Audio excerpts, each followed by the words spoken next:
او میری پیاری ماں بہن، آج دوسروں کے کپڑے دیکھ کر کے تم اپنے شوہروں کو آ کر کے سناتی ہو میری سہیلی نے ایسا کپڑا خریدا، میری پڑوسن نے ایسا کپڑا خریدا، میری سہیلی کے شوہر نے اس کو ناک کی کیل دلائی، اس کو کان کی ایئر رنگ دلائی، تم کو اس سے کوئی مطلب نہیں۔ شوہر بیچارہ کہاں سے کما کر کے تمہاری گھر گرہستی جٹا رہا ہے، تمہارا پریوار چلا رہا ہے، تم دوسروں کا کپڑا اور دوسروں کا زیور دیکھ کر کے اپنے شوہروں کو پریشان کرتی ہو۔ اور میں نے تو یہاں تک دیکھا کتنی عورتیں ایسی ہیں، شوہر بیچارہ کہتا ہے میں کیا کروں، میں تو معمولی دکاندار ہوں، 500 روپے روزانہ کماتا ہوں، جو کماتا ہوں اتنا میرا خرچ ہے، میں کہاں سے تیرے سونے کا زیور بنواؤں، میں کہاں سے تیرے ہاتھوں میں سونے کی چوڑی لا کر کے دوں۔ تو بیوی کہتی ہے مجھے اس سے کوئی مطلب نہیں، تم چوری کرو، تم ڈاکہ ڈالو، لیکن مجھے سونے کی چوڑی لا کر کے دو۔ کتنی بیویاں ہیں جو اپنے شوہروں کو حرام کمائی کھانے پر مجبور کرتی ہیں۔ میری پیاری ماں و بہنوں، مجھے اچھی طریقے سے سیمانچل کے جلسوں کا پتہ ہے، پنڈال میں جتنی عورتیں اس سے زیادہ تو آپ کو سڑکوں پر مل جائیں گی۔ مجھے اچھی طریقے سے پتہ ہے کہ آپ جلسوں کے اندر بھی کیا مزاج آپ نے بنا کر کے رکھا ہے۔ اللہ کے واسطے میری پیاری ماں و بہنوں، کبھی اگر موقع ملے تو اپنے نبی کی بیویوں کے حالات بھی جا کر کے دیکھ لینا، انہوں نے کیسی زندگی گزاری ہے، انہوں نے کیا کھایا ہے، انہوں نے کیا پہنا ہے، ان کی زندگی کیسی گزری ہے۔ ذرا نبی کے پریوار کی زندگی بھی آپ اٹھا کے دیکھو۔ اماں عائشہ میرے نبی کی بیوی ہیں، ہم سب کی ماں ہیں۔ اماں عائشہ اپنے بھانجے سے کہتی ہیں کہ اے میرے بھانجے عروہ، ہم 2 مہینے تک ہمارے گھر میں چولہا نہیں جلتا تھا، 2 مہینے کا چاند ہم دیکھ لیتے تھے۔ وَمَا يُوقَدُ فِي أَبْيَاتِ رَسُولِ اللَّهِ صلی اللہ علیہ وسلم نار، اللہ کے نبی کے گھر میں چولہا نہیں جلتا تھا۔ عروہ نے پوچھا خالہ جان، جب چولہا نہیں جلتا تھا تو آپ لوگ کیا کھاتے تھے، کیسے آپ کی زندگی گزرتی تھی؟ اماں عائشہ فرماتی ہیں الاسودان التمر والماء، اے میرے بھانجے ہم کھجور کھا لیتے تھے اور پانی پی لیتے تھے اور اسی پر گزارا کر لیا کرتے تھے۔ بڑی قربانیاں دی ہیں نبی کے گھر والوں نے، فاقے کیے ہیں، بھوکے رہے۔ ذرا نبی کے کمروں کا حال دیکھو۔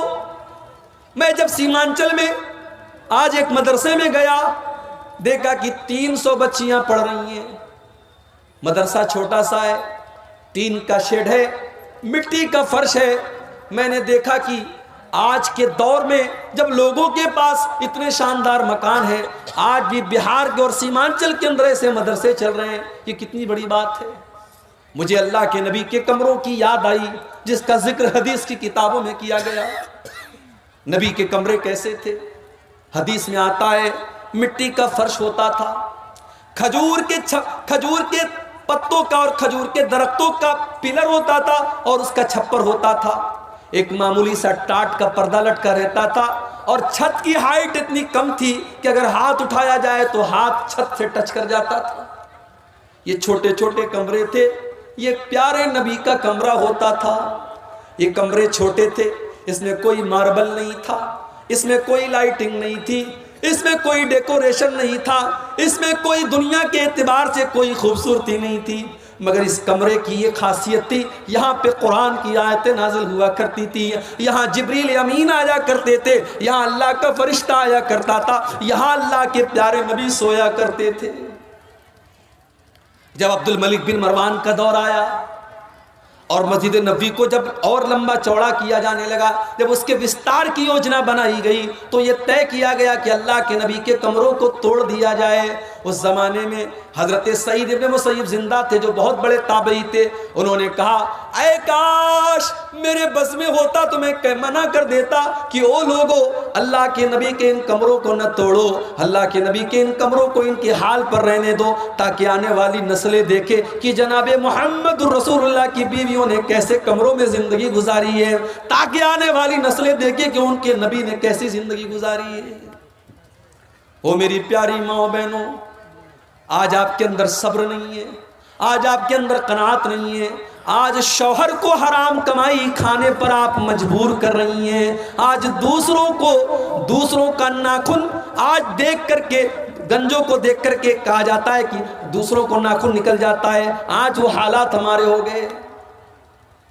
دوسروں کی دولت دیکھ کر کے, دوسروں کے زیورات دیکھ کر کے, دوسروں کے کپڑے دیکھ کر کے ہمارے پیٹ میں درد ہونے لگتا ہے. اللہ کے نبی کی بیویوں نے ایک مرتبہ آپس میں میٹنگ کی. کہا کہ لوگوں کے گھروں میں تو بڑا پیسہ آ رہا ہے اور ہمیں وہی سوکھی روٹی مل رہی ہے, ہمیں جو کی روٹی مل رہی ہے. ہمارے پاس وہی پرانا کپڑا ہے, ہمارے پاس چھوٹے چھوٹے کمرے ہیں. اللہ کے نبی کی بیویاں اللہ کے پیارے نبی کے پاس آتی ہیں اور کہتی ہیں کہ اے اللہ کے نبی, اب ہمارا خرچہ بھی کچھ بڑھنا چاہیے, اب ہماری آمدنی بھی کچھ بڑھنی چاہیے. اے اللہ کے نبی, قیصر و کسریٰ کی جو بیگم ہیں ان کے تو بڑے ٹھاٹ باٹ ہیں. اے اللہ کے نبی, ہم تو آپ کی بیویاں ہیں, ہم تو اس امت کی سب سے زیادہ عزت والی عورتیں ہیں. ہماری زندگی میں اور ہماری لائف اسٹائل میں بھی کچھ عیش و آرام آنا چاہیے. اے اللہ کے نبی, ہمیں سال میں جو خرچہ دیا جاتا ہے اس خرچے میں کچھ اضافہ ہونا چاہیے. ظاہر ہے نبی کی بیویوں نے اگر یہ ڈیمانڈ کی تو غلط تو نہیں تھی, ان کا حق تھا, ان کا ادھیکار تھا. مگر اللہ نے قرآن کی آیت نازل کر دی. اللہ نے سورہ احزاب کی آیت نمبر 27 اور 28 نازل کر دی. یا ایھا النبی قل لازواجک ان کنتن تردن الحیات الدنیا وزینتها فتعالین امتعکن واسرحکن سراحا جمیلا. اے نبی, اپنی بیویوں سے کہہ دو اگر تمہیں دنیا چاہیے, دنیا کی چکا چوند چاہیے, دنیا کی دولت چاہیے, دنیا کا کپڑا لتا چاہیے, دنیا کا زیور چاہیے تو آ جاؤ, میں تم کو طلاق دے دیتا ہوں اور تم کو دنیا کی دولت دے دیتا ہوں. پھر تم نبی کے گھر میں نہیں رہ سکتی, تم نبی کے ساتھ نہیں رہ سکتی. وَإِن كُنتُنَّ تُرِدْنَ اللَّهَ وَرَسُولَهُ وَالدَّارَ الْآخِرَةَ فَإِنَّ اللَّهَ أَعَدَّ لِلْمُحْسِنَاتِ مِنكُنَّ أَجْرًا عَظِيمًا. لیکن اگر تمہیں اللہ سے محبت ہے, رسول سے محبت ہے اور آخرت میں اپنا گھر بنانا چاہتی ہو تو جیسے نبی کے گھر میں زندگی گزر رہی ہے ویسی زندگی گزارو اور کاٹ لو, اللہ تم کو جنت عطا فرمائے گا. الہاکم التکاثر حتی زرتم المقابر. بڑے غور سے سنیے گا, پہلے میں اس سورت کریمہ کا ترجمہ کروں گا اور اس کے بعد میں ڈیٹیل سے اس کے بارے میں آپ کو بتاؤں. الہاکم التکاثر, میرے بندو تم کو غفلت میں ڈال دیا, تم کو غافل کر دیا, تم کو اللہ تعالیٰ سے دور کر دیا تکاثر نے. اب تکاثر کا مطلب کیا ہے؟ ہندی میں کہتے ہیں کسی چیز کا ادھک ہو جانا, انگلش میں کہتے ہیں ایکسس ہو جانا, اردو میں کہتے ہیں ضرورت سے زائد ہو جانا, اور بنگلہ میں شاید ادھک کو ادھک بول دیتے ہوں, اتی کو اوتی بول دیتے ہوں گے, ایسے ہی کرتے نا, دہی کو دوئی بول دیتے, تھوڑا گول کر دیتے ہیں. کسی چیز کا ضرورت سے زیادہ ہو جانا, ایکسٹرا ہو جانا, دیٹ از کالڈ تکاثر. اب یہاں پر آپ رک جائیے اور قرآن کی ایک اور آیت میں آپ کو یاد دلاتا ہوں جو سورہ حدید کے اندر ہے. اس میں اللہ تعالیٰ نے ایک آیت کے اندر پوری انسان کے جیون کی یاترا کا ذکر کیا ہے. بچپن سے لے کے بڑھاپے تک انسان کے جیون میں, انسان کی زندگی میں کون کون سا دور آتا ہے, اللہ نے وہ سارے دور اس آیت کے اندر ذکر کر دیا. انما الحیات الدنیا لہو ولعب وزینۃ وتفاخر بینکم وتکاثر فی الاموال والاولاد. یہ دنیا کی زندگی کیا ہے؟ فرمایا انما الحیات الدنیا لعب ولہو, یہ تو کھیل ہے. بچہ پیدا ہوتا ہے, 3-4 سال کا ہوتا ہے, اس کا ایک ہی کام ہے, ٹائم پر کھانا کھائے گا, رات میں سوئے گا اور باقی ٹائم وہ کھیلے گا. اسے کمائی کی کوئی چنتا نہیں, نہ باپ کا پریشر ہے کہ تو کما کے لا, نہ ماں کا دباؤ ہے تو کما کے لا, نہ بیوی نہ بچے, نہ کوئی ذمہ داری. اسی لیے کسی شاعر نے اپنی شاعری کے اندر بھی یہ کہا ہے کہ بھلے چھین لو مجھ سے میری جوانی مگر مجھ کو لوٹا دو میرا وہ بچپن. بچپن کا وہ زمانہ بڑی بے فکری کا زمانہ ہوتا ہے، اس میں ٹینشن نہیں ہے، اس میں ذمہ داری نہیں ہے، اس میں کمانے کا کوئی جھنجٹ نہیں ہے، اس میں کسی کو حساب نہیں دینا ہے. اللہ نے فرمایا میرے بندو یہ تمہاری زندگی کا پہلا دور ہے. انما الحیات الدنیا لعب، تمہاری زندگی کی شروعات ہوتی ہے کھیل سے. اس کے بعد فرمایا وَلَهْوٌ، پھر دوسرا زمانہ شروع ہوتا ہے. تم 12 سال کے 15 سال کے ہو جاتے ہو، اب تمہیں تماشا پسند آنے لگتا ہے، تمہیں ناچ گانا اچھا لگنے لگتا ہے، تمہیں تصویریں دیکھنا اچھا لگنے لگتا ہے، تمہاری زندگی میں اب تماشا آنے لگتا ہے، لہو آنے لگتا ہے. وَزِینَةٌ، اس کے بعد جب تم 20 سال کے ہو جاتے ہو، 25 سال کے ہو جاتے ہو تو تمہیں سجنے سنورنے کا شوق پیدا ہو جاتا ہے. لڑکیوں کو میک اپ کرنے کا شوق آ جاتا ہے، لڑکوں کو ایک سے ایک بال رکھنے کا شوق آ جاتا ہے، ایک سے ایک کپڑا پہننے کا شوق آ جاتا ہے، زینت کا شوق پیدا ہو جاتا ہے. ابھی مولانا نے بیان کیا، ہمارے مولانا جمال الدین صاحب نے نوجوانوں میں بال کے بارے میں. اب یہ سب تقریروں میں بس بیان ہوتا ہے، ورنہ ہیئر اسٹائل تو ایسی ایسی ہے ماشاءاللہ کہ مت پوچھیے. ہمارے نوجوان تو ایسے ایسے بال رکھتے ہیں کہ کبھی کبھی تو ڈاؤٹ ہونے لگتا ہے کہ یہ آ رہا ہے کہ آ رہی ہے.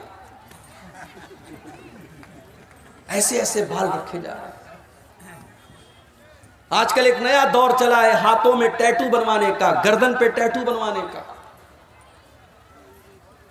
فیشن کے نام پر کچھ بھی کرنے کے لیے تیار ہے ہمارا نوجوان، چاہے وہ لڑکا ہو چاہے وہ لڑکی. میرے پیارے ساتھیو، اسلام آپ کو فیشن سے منع نہیں کرتا. جاؤ بڑے کھلے الفاظ میں کہتا ہوں، اسلام آپ کو فیشن سے منع نہیں کرتا. آپ ایک سے ایک کپڑا پہنو، اسلام کوئی منع ہی نہیں کرتا. خوبصورت سے خوبصورت بال رکھو، اسلام منع نہیں کرتا. ہاں شریعت کی لمٹ کے اندر رہ کر کے آپ کو رکھنا ہے. لڑکیاں وہ کپڑا پہنے جو ان کے پورے بدن کو ڈھانپتا ہو. وہ شلوار سوٹ بھی پہن سکتی ہیں، اگر پورے بدن کو ڈھانپنے والی ساڑی ہے تو وہ ساڑی بھی پہن سکتی ہیں. وہ گھر کے اندر اگر ایسا کوئی لباس ہے جس سے ان کے پورے بدن کو وہ لباس چھپا رہا ہے تو وہ لباس وہ پہن سکتی ہیں. اسلام میں لباس کو لے کر کے کوئی ڈریس کوڈ نہیں بنایا گیا، کوئی یونیفارم نہیں بنایا گیا. ہمارے نوجوان بھائی، کوئی ضروری نہیں ہے کہ آپ کرتا پائجامہ پہنیں. ساؤتھ انڈیا کے اندر تو مولوی لوگ بھی پینٹ شرٹ پہنتے ہیں. جمعہ کا خطبہ دینے والا مولوی بھی پینٹ شرٹ پہنتا ہے، کوٹ اور پینٹ پہنتا ہے. یہاں اگر ہم پینٹ کوٹ پہن کر کے آ جائیں اور کٹیہار اسٹیشن پہ جلسہ والے ریسیو کرنے کے لیے پہنچ جائیں تو ناراض ہو جائیں. یہاں تو مولوی کا مطلب کہ صاحب مولوی بیچارہ وہ دوسرے سیارے سے آیا ہے، دوسرے زندگی، دوسرے دنیا کی مخلوق ہے. سارا زمانہ پینٹ شرٹ پہن سکتا ہے، مولوی بیچارہ نہیں پہن سکتا. مولوی تو کرتا پائجامہ میں ہی اچھا لگے. تو اسلام نے ڈریس پر کوئی پابندی نہیں لگائی. ہاں مرد حضرات اگر ہیں ان کا کپڑا ٹخنے کے اوپر ہونا چاہیے. نماز کی حالت میں آپ کوئی ایسا کپڑا نہیں پہن کر کے نماز پڑھ سکتے جس میں آپ کا کندھا کھلا ہو اور گھٹنے سے لے کر کے ناف تک کا حصہ یہ مرد کا سطر ہے جو نماز کے اندر تو ہر حال میں چھپا ہونا چاہیے اور عام حالات میں بھی چھپا ہونا چاہیے. کوئی مجبوری ہو تو الگ بات. گھٹنے سے لے کر کے ناف تک کا حصہ اور کندھا ڈھکا ہونا ضروری ہے نماز کی حالت. عورت نماز پڑھ رہی ہے تو اس کی ہتھیلی اور چہرے کو چھوڑ کر کے باقی پورا بدن چھپا ہونا چاہیے. ہمارے یہاں بہت ساری عورتیں ہاف آستین کا کپڑا پہنتی ہیں، اتنا ہاتھ ان کا کھلا رہتا ہے. معاف کیجیے، اگر آپ اس کپڑے میں نماز پڑھ رہی ہیں تو آپ کی نماز صحیح نہیں. نماز کی حالت میں آپ کا کپڑا صرف ہتھیلی اور چہرہ کھلا ہونا چاہیے، باقی پورا بدن آپ کا چھپا ہونا چاہیے. تو اسلام نے پابندی کہاں لگائی میرے بھائی؟ آپ بال رکھو مگر انسانوں کے جیسا بال رکھو. یہ آدھا بال ہے اور آدھا ٹکلا ہے، یہ کون سا بال ہے بھائی؟ یہ قضا ہے جس کو اللہ کے نبی نے لعنت فرمائی ہے، اور ہمارا نوجوان وہ سمجھ رہا ہے کہ ہم بہت اچھے لگ رہے ہیں۔ کچھ نوجوانوں کو دیکھا کہ وہ کان میں بالی پہنے ہوئے ہیں، کچھ نوجوانوں کو دیکھا کہ وہ ہاتھوں میں کڑا پہنے ہوئے ہیں، سمجھ میں نہیں آتا یہ مسلمان ہے کہ غیر مسلم ہے۔ داڑھی تو ویسے ہی نہیں ہے، بال لمبے لمبے ہیں، کانوں میں بالی ہے، منہ میں گٹکھا دبائے ہوئے ہے، ہاتھوں میں کڑا بھی پہنے ہوئے ہے۔ اب کیسے پتہ لگے گا یہ مسلمان ہے کہ غیر مسلم؟ اللہ نے فرمایا میرے بندو تمہاری زندگی کا ایک دور وہ بھی آتا ہے وزینتم، تم سجتے ہو سنورتے ہو، آئینے کے سامنے دیر تک کھڑے رہتے ہو، اپنے آپ کو سجاتے ہو سنوارتے ہو، اپنے چہرے پر کریم لگاتے ہو، اپنے سر کے اوپر تم تیل لگاتے ہو، اپنے ہیئر اسٹائل پر تمہیں بڑا ناز ہوتا ہے۔ وزینتم، تمہاری زندگی کا یہ تیسرا دور ہے۔ وَتَفَاخُرٌ بَيْنَكُمْ، اس کے بعد ایک اور دور آتا ہے جب تم ایک دوسرے کے اوپر فخر کرنے لگتے ہو۔ میں لاکھ روپیہ کما رہا ہوں، ارے تو 50,000 کما رہا ہے، میں تو لاکھ روپیہ کما رہا ہوں۔ تیرے پاس تو چھوٹا موٹا مکان ہے، میرے پاس تو میرے گاؤں میں سب سے شاندار مکان ہے، میرے پاس تو 4 ویلر گاڑی ہے، میرے پاس تو یہ ہے، میرے پاس تو وہ ہے۔ ایک ایسا دور بھی آتا ہے جب انسان کمپٹیشن کرنے لگتا ہے، جب مقابلہ کرنے لگتا ہے، جب پرتی اسپردھا کرنے لگتا ہے، جب ایک دوسرے سے آگے نکلنے کے چکر میں پڑ جاتا ہے۔ وَتَكَاثُرٌ فِي الْأَمْوَالِ وَالْأَوْلَادِ، 35 سال کا ہو گیا، شادی ہو گئی، بچے بھی ہو گئے، پھر اور بڑا ہوا، 40 سال کا ہوا، اب بچے بھی بڑے بڑے ہونے لگے، کچھ بچیوں کی شادی بھی ہو گئی، اب ناتی نتنی بھی ہو گئے، نواسے بھی ہو گئے، پوتے پوتیاں بھی ہونے لگے۔ اب تو بس ایک ہی دل کا ارادہ ہے کہ خوب ڈھیر سارا پیسہ ہو جائے اور ڈھیر سارا میرا پریوار بڑا ہو جائے، میرے بچے، میرے پوتے، میرے نواسے جب میرے سامنے آ جائیں تو مجھے لگے کہ میرا کتنا بڑا کنبہ ہے، میرا کتنا بڑا پریوار ہے۔